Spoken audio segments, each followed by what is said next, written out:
Selamat malam pemirsa, aksi teror penyiraman air keras terhadap aktivis HAM sekaligus Wakil Koordinator Kontras Andri Yunus terus menjadi perhatian publik.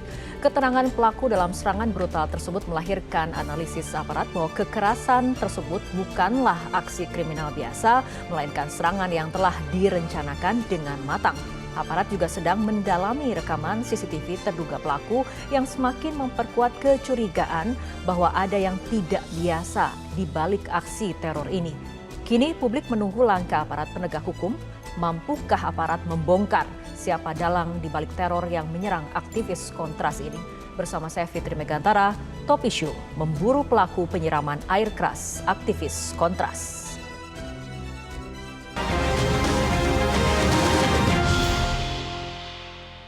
Dan pemirsa, untuk membahas topik malam hari ini telah hadir di studio Metro TV Koordinator Komisi untuk Orang Hilang dan Korban Tindak Kekerasan, Dimas Bagus Arya. Selamat malam, Mas Dimas. Selamat malam. Terima kasih telah hadir di studio Metro TV dan juga kita akan berbincang bersama psikolog forensik Mas Reza Indragiri. Mas Reza, apa kabarnya malam hari ini? Alhamdulillah baik. Oke, dan di sambungan Zoom juga telah bergabung bersama kami anggota Komisi Kepolisian Nasional atau Kompolnas, Bapak Hairul Anam. Selamat malam, Pak Hairul. Selamat malam semuanya, salam sehat.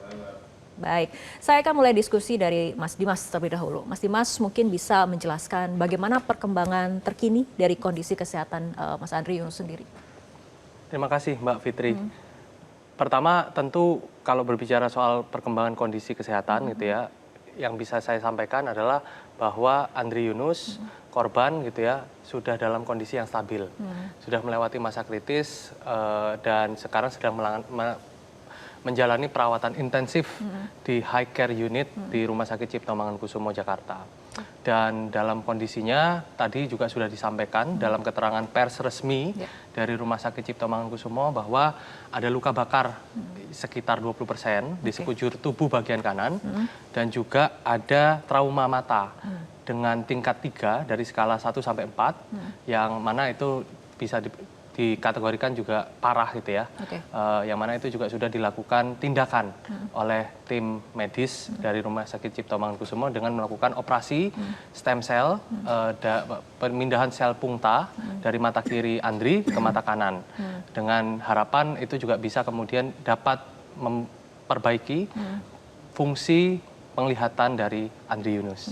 Saat ini artinya sedang dirawat di HCU, sedang kemudian dipantau terus bagaimana perkembangannya seperti itu. Betul. Nah, mengenai perkembangan juga saat ini ataupun hari ini polisi juga kemudian sudah memberikan keterangan mengenai terdapat 4 pelaku yang diduga melakukan penyiraman air keras kepada Wakil Koordinator Kontras Mas Andri Yunus. Informasi tersebut berdasarkan rekaman CCTV dari sejumlah titik. Bagaimana kemudian Kontras melihat perkembangan proses hukum saat ini? Apakah temuan ini juga sesuai dengan apa yang ditemukan oleh Kontras di lapangan? Iya, saya juga menyimak apa yang disampaikan oleh Kapolda Metro Jaya dalam keterangan pers di jam 11.40 tadi siang gitu ya, bahwa proses penelusuran petunjuk yang mengarah pada akhirnya pengungkapan terduga 4 pelaku yang melakukan atau bertanggung jawab terhadap penyiraman air keras terhadap saudara Andri Yunus, itu juga satu hal yang menurut kami patut diapresiasi gitu ya. Dalam situasi hari ini menurut kami kerja kepolisian yang cepat, efektif diharuskan karena ini bagian dari yang menurut kami ini adalah skenario yang terencana. Ini bagian dari organized crime yang tentu mengharuskan perlu langkah sigap, perlu langkah cepat, perlu langkah efektif untuk dapat melakukan pembongkaran motif pelaku lapangan maupun pelaku intelektual.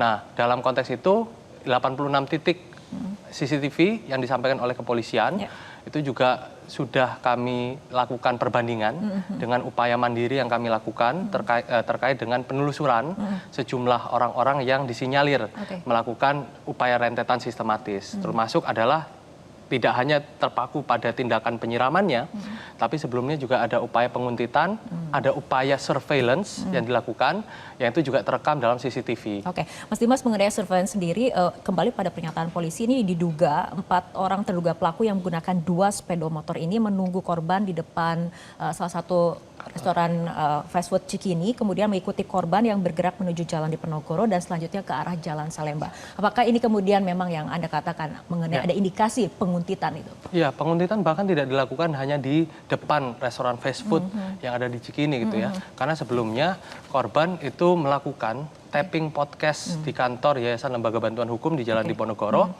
dengan tajuk remilitarisasi dan judicial review di Indonesia. Sekitar pukul 11 tapping itu selesai dan korban kemudian mengarah ke pom bensin Cikini untuk mengisi bensin bahan bakar. Lalu di mana dari tangkapan layar CCTV yang kami juga lihat gitu ya, bahwa korban ini sudah diuntit, sudah diintai semenjak dia keluar dari kantor Yayasan Lembaga Bantuan Hukum di Diponegoro gitu ya, dan kemudian mengikuti sampai di Cikini, di pom bensin Cikini, dan pada akhirnya melancarkan aksi biadabnya di Jalan Salemba 1.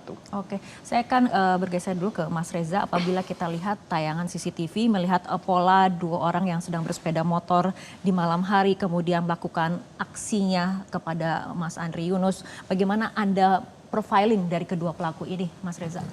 Yang bisa saya lihat hanya 2 orang. Jadi ketika polisi mengatakan ada 4 orang atau mungkin lebih, karena tidak teramati, praktis saya tidak bisa memberikan cermatan. Begini, kalau tadi dikatakan oleh Mas Dimas bahwa ini terencana. Kemudian dari pihak kepolisian juga disebut-sebut sepertinya percobaan pembunuhan berencana. Demikian pula Ketua Komisi 3, Segendang Sepenarian, mengatakan ini bukan sebuah kejahatan spontan. Kita akan bisa menakar apakah ini sungguh-sungguh terencana kalau dari sudut pandang psikologi forensik ada 4 tolok ukur yang terpenuhi. Yaitu target, insentif, resources atau sumber daya dan resiko. Saya kupas satu persatu. Target, bahwa para pelaku sudah mengincar memang pihak inilah, bukan pihak lain lah yang akan menjadi sasaran kejahatannya. Anggaplah, karena ini bukan kejahatan spontan, karena ini bukan salah sasaran, maka kita asumsikan bahwa para pelaku sudah betul-betul mengincar saudara Andri Yunus sebagai pihak yang akan mereka jahati. Terpenuhi target. Yang kedua, insentif. Sesungguhnya ini yang saya pertanyakan.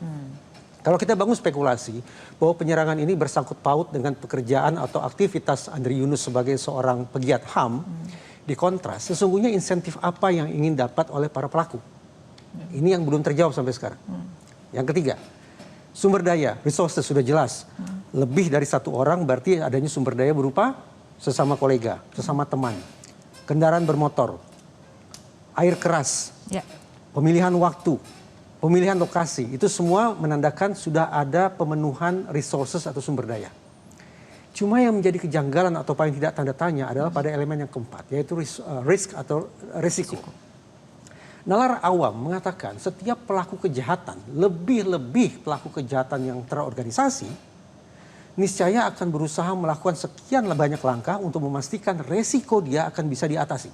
Misalnya, merusak CCTV, menghilangkan barang bukti, mempengaruhi sanksi, melakukan hengki-pengki dengan polisi, dan seterusnya. Tapi aneh bin ajaib, pada peristiwa yang saya simak di media, tampak para pelaku tidak memakai penutup muka. Terkesan mereka juga tidak memakai sarung tangan. Lebih-lebih pelaku kemudian melemparkan botolnya begitu saja. Itu artinya meninggalkan barang bukti.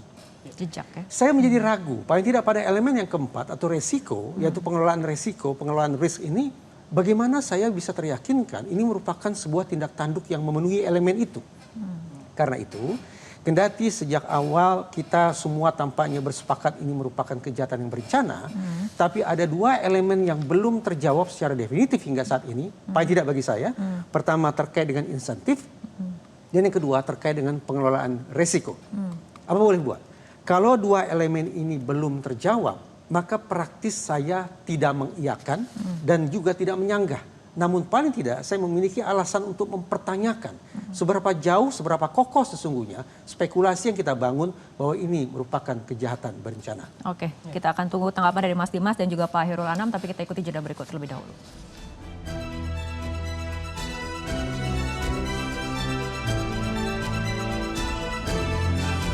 Jelajahi cara baru mendapatkan informasi. Download Metro TV Extend sekarang.